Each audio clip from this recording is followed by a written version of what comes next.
दोस्तों आज हम टिक टैक टो बिल्ड करने वाले हैं रिएक्ट में। तो इसका लॉजिक पार्ट, डिजाइन पार्ट, कैसे लॉजिक काम करता है, कैसे आपको फ्रॉम स्क्रैच ये ऐप बिल्ड करना है, ये सब कुछ आपको इस वीडियो में मिल जाएगा। तो आप इस वीडियो को अच्छे से देखिएगा। हम वीडियो स्टार्ट करते हैं।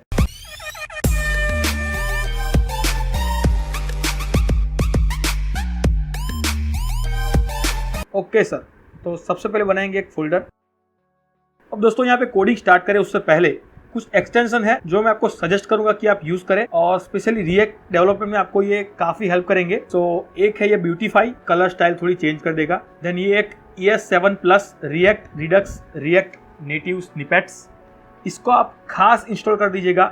इससे आपकी बहुत सारी चीज़ें आसान हो जाएगी। जैसे आपको कंपोनेंट क्रिएट करना है, आपको इंपोर्ट यूज़ करना है, तो वो डायरेक्टली शॉर्टकट्स ऑलरेडी अवेलेबल है, तो डायरेक्टली आप यूज़ कर सकते हो। तो ये तो बात हो गई एक्सटेंशन की। अब हम स्टार्ट करते हैं हमारा कोडिंग। तो हम ओपन कर देंगे हमारा कमांड प्रॉम्प्ट और हम बनाएंगे एक नया react app, react create app की मदद से। तो हम टाइप करेंगे npx क्रिएट रिएक्ट ऐप और ऐप का नाम दे देंगे टिक टैक टो। एंटर। आपके कंप्यूटर में अगर क्रिएट रिएक्ट ऐप इंस्टॉल नहीं है तो आप इसको npm से इंस्टॉल कर सकते हो। npm install create react app. Create react app से आप रिएक्ट एप्लीकेशंस को इजीली क्रिएट कर सकते हो। बस आपको एक कमांड टाइप करना है, जैसे हमने टाइप किया npx create react app space आपकी ऐप का नाम। ओके, तो ऐप इंस्टॉल हो चुकी है। हम कर देते हैं cd tick tech to npm start. इससे हमारा सर्वर स्टार्ट हो जाएगा। ओके, तो सर्वर भी स्टार्ट हो चुका है, सक्सेसफुली कंपाइल्ड। ठीक है, तो यह है रिएक्ट का डिफॉल्ट पेज, जो कि जब आप कोई भी नया रिएक्ट ऐप क्रिएट करेंगे तो ये डिफॉल्ट पेज आपको दिखाई देगा। तो चले चलते हैं ऐप कंपोनेंट में वापस, और इस सारे कोड को हम निकाल देते हैं। कोई काम का है नहीं अभी ये कोड हमारे लिए। रिमूव। ठीक है, इसको कर देते हैं सेव, और यहाँ पे बनाते हैं एक फ्रेगमेंट जिसमें हम लिखते हैं h1 हेलो वर्ल्ड, और इसको कर देते हैं सेव। ओके, एक एरर है, unexpected token logo is defined but never is. Okay, तो यहाँ पे लोगो वेरिएबल डिफाइन है, बट क्योंकि हमने उसको पूरे कोड को रिमूव कर दिया है तो इसको भी रिमूव कर देता है। ओके, सो हमारी रिएक्ट ऐप प्रॉपर्ली वर्किंग कर रही है। अब चलिए कोडिंग स्टार्ट करता है। तो दोस्तों हम इस वीडियो को दो पार्ट में डिवाइड करेंगे। एक होगा डिजाइन पार्ट, जिसमें हम हमारा टिक टैक टो का पूरा बोर्ड डिजाइन करेंगे, और दूसरा पार्ट होगा इसका लॉजिक पार्ट, जिसमें हम इसका पूरा जावास्क्रिप्ट का लॉजिक बिल्ड करेंगे। ये दोनों पार्ट इसी वीडियो में रहने वाला है, लेकिन आपको अच्छे से समझ में आए इसलिए हम इसको दो पार्ट में डिवाइड कर देंगे। अब यहाँ पे बनाएंगे हम एक कंपोनेंट। तो यहाँ पे सोर्स के अंदर एक फोल्डर क्रिएट कर देते हैं कंपोनेंट्स, और उसमें बनाते हैं एक कंपोनेंट का नाम रखता है टिक टैक टो। और यहाँ पे टिक टैक टो का पहला आपका जो लेटर है वो कैपिटल होना चाहिए। तो आपका कोई भी कंपोनेंट का पहला लेटर कैपिटल रखिएगा। ये एक नेमिंग कन्वेंशन है जिसको फॉलो करना अच्छी बात है।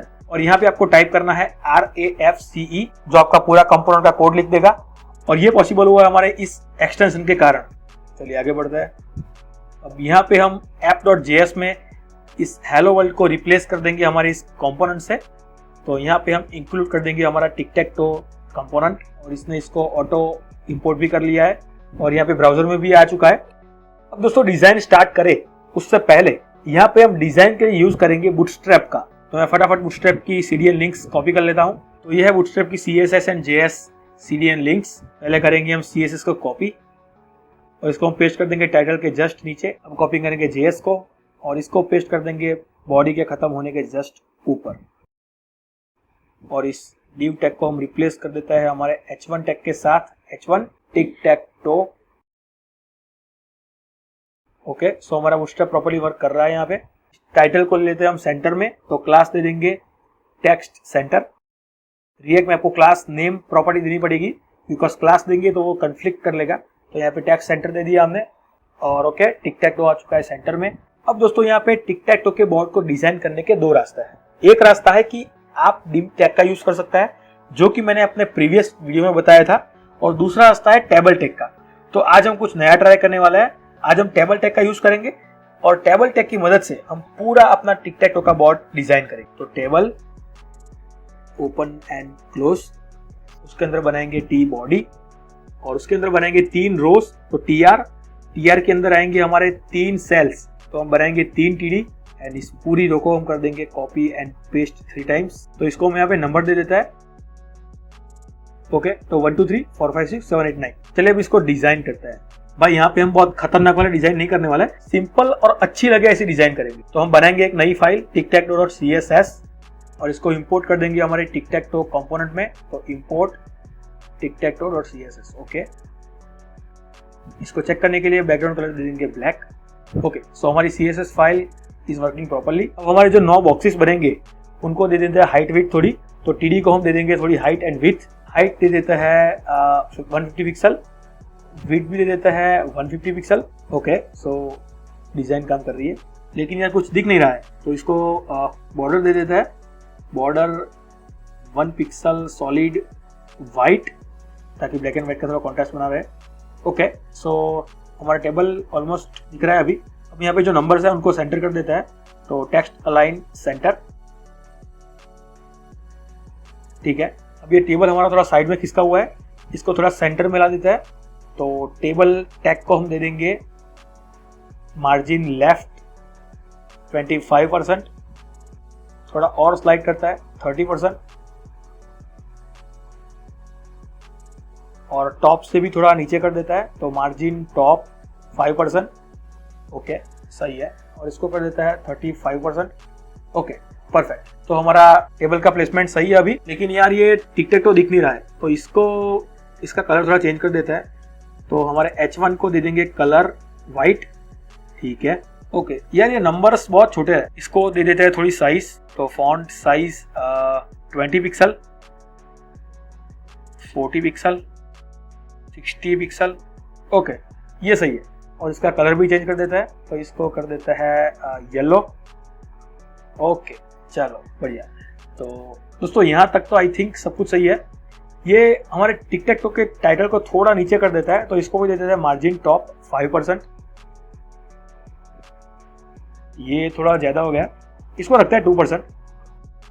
काम करता है, इस बॉर्डर का कलर थोड़ा चेंज कर देता है, व्हाइट के बदले हम कर देते हैं इसको लाइट ब्लू। दोस्तों ये हमारा टिकटैक्टो का बोर्ड, और ये था पूरा इसका डिजाइनिंग पार्ट। तो हमारा टिकटैक्टो का पूरा डिजाइन हो चुका है।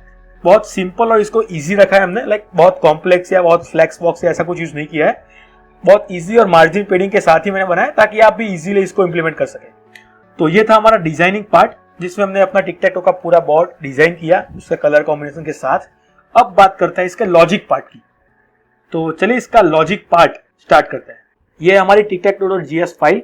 तो सबसे पहले दोस्तों अगर आप देखेंगे तो ये 1 2 3 4 5 6 7 8 9 जो नंबर्स है वो सारे के सारे स्टेटिक है। अभी हमारे हाथ में कोई भी कंट्रोल नहीं है इसका। तो सबसे पहले तो हम इन सभी नंबर्स को डायनामिक बनाएंगे और इसका पूरा कंट्रोल हम हमारे हाथ में ले लेंगे। तो इसके लिए हम बनाएंगे एक वेरिएबल जो कि होगा हमारा एरे। तो हम 9 की साइज का एक एरे बनाएंगे जो कि हमारे ये सारे 9 बॉक्सेस को कंट्रोल करेगा। और यहाँ पे हम यूज करेंगे यूज स्टेट रिएक्ट हुक का। तो हमारा जो एक्सटेंशन है वो खुद ब खुद पूरा कोड लिख देगा। और वेरिएबल को हम नाम दे देंगे बोर्ड, और यहाँ पे कर देंगे बी कैपिटल, और यहाँ पे बना देंगे एरे 9 की साइज का। तो array of 9 dot fill with empty string. तो हमारा पूरे 9 बॉक्सेस फिल हो जाएंगे विथ एम्प्टी स्ट्रिंग। और हमारे नंबर्स को भी हम कर देंगे डायनामिक। तो इनको हम दे देंगे वैल्यू बोर्ड की, और इन सारे इंडेक्सेस को कर देंगे हम चेंज। अच्छा जी, तो यहाँ पे ये पूरी स्ट्रिंग आ रही है, क्यों? क्योंकि हमने तो इसको सिंपल लाइक टेक्स्ट में ही लिखा है। तो ये HTML थोड़ी है, ये तो रिएक्ट है। तो यहाँ पे आपको ब्रैकेट्स का यूज करना पड़ेगा ना। तो हम यहाँ पे कर देंगे फटाफट ब्रैकेट्स। ओके, तो हमारे सारे बॉक्स एम्प्टी हो चुके हैं। तो अभी ये सारे 9 के 9 बॉक्सेस कंट्रोल हो रहे हैं हमारे बोर्ड वेरिएबल से, जो कि हमारा एरे है। तो नेक्स्ट बारी आती है कि प्लेयर्स बारी बारी इन बॉक्सेस पे क्लिक करेंगे। तो अभी सबसे पहले इन बॉक्सेस की क्लिक इवेंट को हैंडल करना पड़ेगा। तो इनके लिए हमें इन सारे सेल्स में जो कि हमारे TD टैग है उसमें हमें इसकी ऑन क्लिक इवेंट पे मेथड को हैंडल करना पड़ेगा। तो यहाँ पे हम टाइप करेंगे ऑन क्लिक इक्वल टू, और एक मेथड बना देंगे क्लिक, इसका नाम रखता है। और यहाँ पे हम ले लेंगे एक कॉन्स्ट क्लिक इक्वल टू, यहाँ पे हम एरो फंक्शन का यूज करेंगे, और यहाँ पे हम लॉग करवा देते हैं। तो console.log, और ये क्लिक। चलिए इसको सेव कर देते हैं और टेस्ट करता है। तो हम जाएंगे इंस्पेक्ट और ओपन करेंगे अपना कंसोल। इसको मैं कर देता हूं रिफ्रेश। ओके, तो यहाँ पे दोस्तों एक प्रॉब्लम मेरे को दिख रहा है कि ये click by default page refresh के साथ लॉग हो रहा है। आइडियली ये क्लिक इवेंट पे ही कॉल होना चाहिए, तो ऐसा क्यों हो रहा है? चलिए चलते हैं कोड में और चेक करते हैं। अच्छा, तो यहाँ पे दोस्तों हमने क्या किया है कि हमने अपने इस क्लिक फंक्शन को डायरेक्टली कॉल कर दिया है, क्योंकि ये JSX है तो ये हमारे डायरेक्ट क्लिक फंक्शन को कॉल कर देगा। तो ये ऐसा ना करे, इसके लिए हमें क्या करना पड़ेगा, तो यहाँ पे हमें एरो फंक्शन का यूज करना पड़ेगा और हम इस एरो फंक्शन के अंदर हमारे इस क्लिक फंक्शन को रैप करके पास करेंगे। ओके, तो अभी लॉग में कुछ भी नहीं आ रहा है, जो कि सही है। अब इस कोड को कर देते हैं फटाफट कॉपी पेस्ट और चले चलते हैं ब्राउजर में और टेस्ट करते हैं इसको। तो मैं इसको क्लिक करता हूँ, क्लिक क्लिक क्लिक। ओके, तो ये प्रॉपर्ली कंसोल लॉग में लॉग हो रहा है। तो यहाँ तक तो सही है, हमने अपने क्लिक इवेंट्स को हैंडल कर दिया है सारे के सारे बॉक्सेस की। अब दोस्तों प्रॉब्लम ये है कि जब मैं इस बॉक्स पे क्लिक करता हूँ या मैं इस बॉक्स पे क्लिक करता हूँ तो मेरे क्लिक फंक्शन को नहीं पता कि भाई मैं कहाँ पे क्लिक कर रहा हूँ, मेरा बॉक्स नंबर 1 है या 5 है या 8 है, कौन सा है। तो इसको मेरे को बताना पड़ेगा कि भाई मैं इस बॉक्स पे क्लिक कर रहा हूँ। तो इसके लिए हम हमारे कोड से इंडेक्स को पास कर देंगे। तो यहाँ पे जो क्लिक है उसमें हम पैरामीटर पास करेंगे और सेम हमारा जो फंक्शन है क्लिक, उसके अंदर हम इसको गेट कर देंगे। तो यहाँ पे हम एक वेरिएबल बनाएंगे n और यहाँ पे हम लॉग करते हैं इस इंडेक्स को n, इसको रिफ्रेश कर देता है और अब क्लिक करता है क्लिक 0 4। चलिए अब आगे बढ़ते हैं। तो अभी दोस्तों जब मैं क्लिक करता हूं तो मेरा जो बॉक्स है उसमें X या O कुछ आना चाहिए, जो कि अभी नहीं आ रहा है। तो हमारा नेक्स्ट स्टेप रहेगा कि हम ऑन क्लिक पे फंक्शन में ऐसा कोई कोड लिखेंगे जिससे यहाँ पे बॉक्स में X या O प्रिंट होगा। अभी ये एम्प्टी स्ट्रिंग ले रहा है क्योंकि हमने इसको फिल करवाया एम्प्टी स्ट्रिंग के साथ, बट जब हम क्लिक करेंगे तो आइडियली यहाँ पे X या O प्रिंट होना चाहिए। तो हम एक वेरिएबल बनाएंगे मूव और इसके लिए हम यूज करेंगे यूज स्टेट का फिर से, और नाम रहेगा हमारा मूव। M को कर देते हैं कैपिटल और इसकी डिफॉल्ट वैल्यू हम रखते हैं X। तो बाय डिफॉल्ट फर्स्ट मूव आएगा X का, उसके बाद XO अल्टरनेट चलता रहेगा। यहाँ पे बनाएंगे हम एक नया एरे, इसका नाम रखता है स्क्वायर और यहाँ पे हम अपने एरे बोर्ड को कॉपी कर देंगे। अब क्लिक इवेंट पे हमें करना क्या है कि जब कोई बॉक्स पे क्लिक करता है तो उस वाले बॉक्स पे हमें अपने मूव को रिप्लेस करना है। अब वो मूव X या O हो सकता है, तो हम लिखेंगे square of n equal to move. चलिए इसको चेक करता है। ओके, क्लिक 0 प्रिंट हो रहा है, बट यहाँ पे X प्रिंट नहीं हो रहा है। क्यों नहीं हो रहा है? क्योंकि दोस्तों यहाँ पे हमने जो चेंज किया है वो स्क्वायर में किया है, हमारे बोर्ड में नहीं किया है। तो यहाँ पे हम यूज करेंगे स्टेट। तो हम कॉल कर देंगे हमारा सेट बोर्ड फंक्शन को और उसके अंदर हम पास कर देंगे हमारा स्क्वायर, जो कि हमारा न्यू एरे है। क्लिक ओके, सो हमारा X प्रॉपर्ली प्रिंट हो रहा है। ओके, तो हमारे X सारे के सारे प्रिंट हो रहा है। अब यहाँ पे प्रॉब्लम ये है कि X तो प्रिंट हो रहा है, बट आइडियली होना ये चाहिए कि X के बाद O आना चाहिए और O के बाद X आना चाहिए। तो इसके लिए हमें कुछ कोड करना पड़ेगा और लिखते हैं if condition, if move equal to X then set move to O, else हम सेट मूव कर देंगे X को। तो अगर X आएगा तो वो O हो जाएगा, अगर वो O आएगा तो X हो जाएगा, तो अल्टरनेट चलता रहेगा। ठीक है, चलिए इसको सेव कर देता है एंड टेस्ट कर लेता है। ओके, सो ये अल्टरनेट काम कर रहा है। चलिए यहां तक सब कुछ सही है। अब दोस्तों यहाँ पे मेरी पिछली वीडियो में जो प्रॉब्लम रह गई थी वो ये थी कि जब एक बार कोई बॉक्स ऑलरेडी फिल हो चुका है, लेकिन अगर मैं उसको दूसरी बार क्लिक करता हूं तो वो चेंज हो रहा था। आइडियली वो होना नहीं चाहिए। तो यहाँ पे हमें इसको रेस्ट्रिक्ट करना पड़ेगा कि भाई एक बार ऑलरेडी फिल है तो उसको आपको फिर से फिल नहीं करना है, आपको यहाँ पे उसको अलर्ट दे देना है कि भाई already click something like that. तो चलिए चलते हैं VS कोड में और यहाँ पे हम चेक करेंगे कि भाई ये जो हमारा जो बॉक्स है उसकी वैल्यू क्या है, एम्प्टी है या नहीं। अगर वो एम्प्टी नहीं है उसका मतलब कि उसके अंदर O या X कुछ तो है, तो हम यहाँ पे दे देंगे अलर्ट ऑलरेडी क्लिक। तो यहाँ पे होगा क्या कि फर्स्ट टाइम जो वो एम्प्टी होगा तो इसमें जाएगा ही नहीं और अपना O या X प्रिंट हो जाएगा। लेकिन दूसरी बार जब O या X ऑलरेडी होगा और वो फिर से इफ में जाएगा तो उसको मिलेगा अलर्ट। दोस्तों यहाँ पे एक छोटी सी प्रॉब्लम है कि जब हम ओके पे क्लिक करते हैं उसके बाद भी ये वैल्यू चेंज होती है। तो उसके लिए आपको कुछ नहीं करना है, जस्ट इफ के अंदर रिटर्न कर दीजिए। चलिए इसको रिफ्रेश करके चेक कर लेते हैं। चलिए यहाँ तक हमारा बोर्ड प्रॉपर्ली डिजाइन हो चुका है। अब मेन पार्ट आता है इस गेम का, विनिंग कंडीशंस चेक करने का। तो इसके लिए हम बनाएंगे एक फंक्शन चेक विन, इसको हम रखेंगे एरो फंक्शन और आर्ग्यूमेंट में हम पास करेंगे हमारा बोर्ड अब यहाँ पे दोस्तों हमारे पास टोटल 8 विनिंग कंडीशंस है। 3 हो गई हमारी हॉरिजॉन्टल, 3 हो गई हमारी वर्टिकल और 2 बनेगी डायगोनल। तो इन 8 कंडीशंस को हमें चेक करना होगा ऑन क्लिक इवेंट पे। तो चलिए एक एरे बनाते हैं कंडीशंस का, जिसमें ये 8 कंडीशंस हम लिख देते हैं फटाफट। तो पहले 3 हॉरिजॉन्टल कंडीशंस, उसके बाद आएगी 3 वर्टिकल कंडीशंस और 2 आएगी डायगोनल कंडीशंस। ओके, तो दोस्तों हमने यहाँ पे चेक विन फंक्शन को अपनी इस क्लिक मेथड के अंदर लिखा हुआ है, तो इसको मैं यहाँ पे कट करके बाहर पेस्ट कर देता हूँ और इस चेक विन को हम कॉल कर देता है अपने क्लिक के लास्ट में। अब यहाँ पे विनिंग कंडीशंस को चेक करने के लिए हम इस कंडीशन एरे पे एक लूप घुमाएंगे और हम बारी बारी एक एक कंडीशंस के लिए यहाँ पे चेक करेंगे कि भाई ये वाली कंडीशंस फुलफिल हो रही है, नहीं तो आगे बढ़ता है, ये वाली हो रही है। अगर उनमें से कोई भी एक कंडीशन फुलफिल हो रही है तो वहां पे हम हमारा विनर डिक्लेयर कर देंगे। तो थोड़ा इजी रहे समझने में, इसके लिए पहले इसको मैं प्रिंट कर देता हूं लॉग एलिमेंट, और इसको हम देखते हैं कि एग्जैक्टली क्या मिल रही है वैल्यू। जैसे ही मैं यहाँ पे क्लिक करूंगा तो यहाँ पे 0 1 2 3 4 5 6 7 8 एंड हमारी सारी विनिंग कंडीशंस यहाँ पे प्रिंट हो रही है। अब हमें चेक क्या करना है दोस्तों, ये एलिमेंट ऑफ 0 जो कि ये x है, वो हमारे एलिमेंट ऑफ 1 जो कि यहाँ पे अभी एम्प्टी है, बट लेट्स अज्यूम कि यहाँ पे भी x है, जैसे कि अभी कर देता हूँ x। तो अभी हम क्या चेक करेंगे कि भी element of 0 equal to element of 1, अगर हाँ वो हो रहा है तो वो विनर है। तो यहाँ पे मैं लिखूंगा if board of element of 0 equal to board of element of 1 and then 1 equal to 2, यानी कि अगर तीनों एक ही साइन में है मतलब कि हमें हमारा विनर मिल चुका है। तो यहाँ पे हम ले लेते हैं एक फ्लैग, तो डिफॉल्ट ये फॉल्स रहेगा और जैसे हमारी कंडीशन ट्रू होती है तो हम इस फ्लैग को कर देंगे ट्रू और फ्लैग को मैं कर देता हूँ कंसोल में प्रिंट। चलिए अब यहाँ पे देखते हैं कि हमारा फ्लैग की वैल्यू हमें क्या मिल रही है और हमारा लॉजिक काम कर रहा है कि नहीं कर रहा है। मैंने क्लिक किया, अगेन क्लिक किया, true.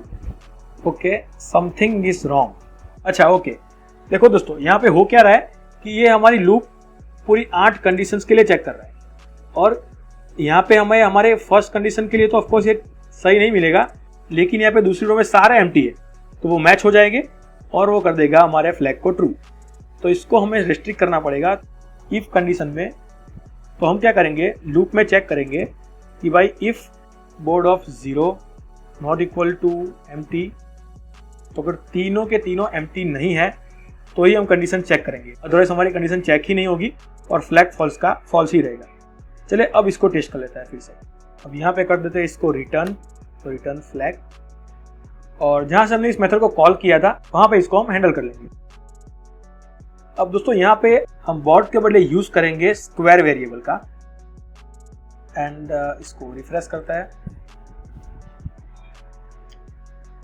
Click click click, okay winner. तो सही है, काम कर रहा है हमारा लॉजिक, विनर का प्रॉपर लॉजिक काम कर रहा है। चले दूसरी कंडीशंस भी चेक करते हैं। क्लिक, यहाँ पे डायगोनल चेक करता है विनर, ओके, एंड एक हॉरिजॉन्टल भी चेक किया हमने, वर्टिकल भी चेक कर लेता है, click click click, okay winner. तो सब कुछ सही है यहाँ पे। अब जैसे ही हमारा विनर हमें मिल जाता है तो ये बॉर्ड रिस्टोर हो जाना चाहिए। तो यहाँ पे इफ के अंदर स्क्वायर को हम कर देंगे फिल विथ एम्प्टी स्ट्रिंग्स और सेट बॉर्ड में कर देंगे हमारे इस स्क्वायर को set. Click on okay and refresh. Okay दोस्तों, यहाँ पे एक चीज बाकी है कि पूरा बोर्ड फिल हो चुका है लेकिन यहाँ पे कोई भी विनर नहीं बना है, तो बेसिकली मैच ड्रॉ है। तो इसको भी आपको चेक करना पड़ेगा। तो इसके लिए हम क्या करेंगे, हम यहाँ पे क्लिक के अंदर ही एक मेथड लिख देंगे कॉन्स्ट चेक ड्रॉ और इसके ऊपर घुमाएंगे हम एक loop board dot for each. तो यहाँ पे अगर सारे के सारे एलिमेंट्स एम्प्टी नहीं है इसका मतलब हमारा मैच ड्रॉ है। तो इसके लिए हम लेंगे एक काउंट वेरिएबल का, count equal to 0 if element not equal to empty, यानी कि वो एम्प्टी नहीं है, तो हम कर देंगे काउंट प्लस प्लस। और यहाँ पे लूप के बाहर अगर हमें ये काउंट मिलता है ग्रेटर और इक्वल टू 9, तो इसका मतलब है कि आपकी मैच हो चुकी है ड्रॉ, तो हम रिटर्न कर देंगे ट्रू। आइडियली 9 के ऊपर जाएगा ही नहीं, और यहाँ पे एल्स में हम कर देंगे रिटर्न फॉल्स। और अगर वो विनर नहीं है तो यहाँ पे हम फिर से चेक कर लेंगे कि भाई इफ चेक ड्रॉ, तो अगर वो चेक ड्रॉ है तो हम अलर्ट कर देंगे मैच ड्रॉ, और फिर से हम उसको रिफ्रेश कर देंगे और इसको चेक कर लेते हैं मैच ड्रॉ। ओके, तो हमारे winning conditions, draw conditions, everything works fine.